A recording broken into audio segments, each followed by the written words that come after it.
Here we have this lovely stand of English lavender. I think is it Hidcote or Munstead? One or the other. Anyways, all the blooms are basically spent and it is the end of August. So time to give this a cut back. And I like this job because it smells so good as you're doing it. So let's take a look at the before and I'll show you the after. Try to avoid that white butterfly there. Avoid that one. One lavender down. There's 3 of them here. And I've been very severe. I've cut down quite a far ways into the woody base. You can see that. You're not supposed to cut into the wood, the hardwood, but I am doing that, a pretty severe cutback. I don't mind if these don't come back, I can replace them. They are, you know, quite straggly now, so I'm gonna do a very severe cutback on these 2 as well. Oops, all right, okay, we have 2 of them done. So you can see they're looking terrible, but it's nice to kind of clear this space. 1 left to go. It has 1 nice lavender stem on it. I left this 1 stem because it is still viable and it had a butterfly on it, so I just didn't have the heart to cut it. I'll have to come back and do that later when it's spent. But you can see, like, pretty severe. Sorry, I have the water running under my lilac, so it's a hot day. So sorry about the noise there, but yeah, pretty severe cutback right into the woody base. But there is still green in there, and there is still green in here. I think it'll be okay, but time will tell. All right, so here we have all 3 lavender bushes severely pruned back. You can see it's kind of opened up the space quite a bit, and it was satisfying to do. I definitely picked a shady job for today because it is quite warm on the last day of August here. And I did find there was actually 1 little plant in the corner there. So that's a little tiny plant that I just left. And these 3 were just so huge that some debris had kind of collected under here. So I'll pick up this garbage. It was nice to have a little stool to do this job and a pair of secateurs. And actually some of the stalks were pretty thick. So I almost thought, like, you know what? Maybe you could just tie it up and just take a hedge trimmer and cut it back, but it didn't take too long to do it with the secateurs, so, and it gave you a little bit more precision. So this will be something to keep an eye on to next year to see. I think there's enough green on those that it will come back, so I think I'm okay.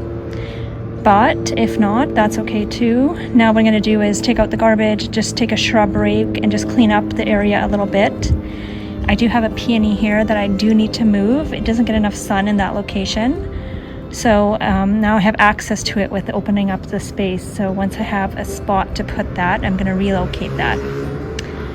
So satisfying job, not done yet, but I'm just going to take a little break from the heat here, grab a little cool drink, and then come back with the shrub rake for just the final little touch-ups. All right, as you can see, I have some staking to do. I have this dahlia here. It's a Boom Boom white variety, and you can see how it's here, and then it goes up on a big slant there, and probably could benefit from some staking. I have another one just here, which is doing okay. That one doesn't look like it needs staking yet, so I'll probably leave that one for now. But I have a 3rd one of these over here. You can see it's just slightly leaning, so maybe I'll stake that one as well. I'm just gonna try some bamboo stakes, but instead I have these mini trellises that I got on sale for a really good deal end of season at a grocery store. So I'm gonna try to see if those will work, because I think they'll be a little less finicky than a bamboo stake with a tie. So let's try it. All right, so I popped in the little wire trellis here as a support, and I pushed it back as far as I could, but if I pushed it back anymore, it was gonna snap. So I just left it. So it has a little bit of a lean to it still, and unfortunately this one looks like it got broken. Look at that, isn't that pretty? Should probably cut some of these. And I think it got top heavy, and then we had a windstorm, which kind of blew it. I think if there was no storm, it probably would be okay. These are supposed to be a shorter variety, and I guess theoretically they're shorter, but maybe if I had cut them and let them branch more, they would be shorter and less top heavy. But anyways, that one, it's okay, at least it's staked somewhat. This one I did much better job on.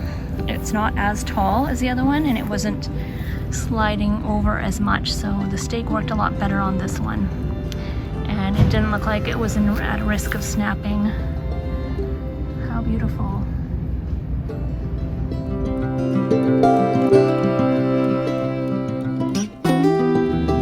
So here at the corner of this front garden bed, which is just in front of the house, I have a Rose of Sharon, a purple pillar, and you can see that it's leaning, and the reason is because we did have a windstorm, and as a result of that windstorm, unfortunately, I came back and this was toppled over, kind of almost uprooted onto this path here, which we need to keep clear for entrance and ingress and egress out of the backyard. So I've kind of picked it up and pushed it over the other way. So you can see it's looking a little bit worse for wear, and it's unfortunate because it's just started blooming as well. I'll show you some of the blooms. This is what the blooms look like, and like here's some buds. It's covered in buds, and my hope for this plant was that it would be a tall, narrow pillar on the corner of this garden bed. I'd replaced a rose with it, and unfortunately it doesn't bloom until the very, very end of August. So the rest of the year is kind of just like this green bush, which is not as impressive as roses are, which give you a lot more blooming power. But anyways, I'm still hopeful for keeping it here. Obviously, like maybe I had let it get too big and tall, and that could be the reason why it became top heavy. But I'm gonna use these trellises to try and just prop it up a little bit and secure it a little bit better. And maybe next year what I'll do is I'll give it a cutback so it doesn't get as tall. So let's give that a try. All right, well I put one on both sides here because it kind of uprooted more on this side, and then I pushed it back over, so the roots are a little bit like loosey-goosey down there in that dirt, in that soil. But I think it's good enough for now. I think maybe what I might have to do next year is put a trellis behind there, a really tall one, because these are just way too wimpy, way too short for a plant of this size.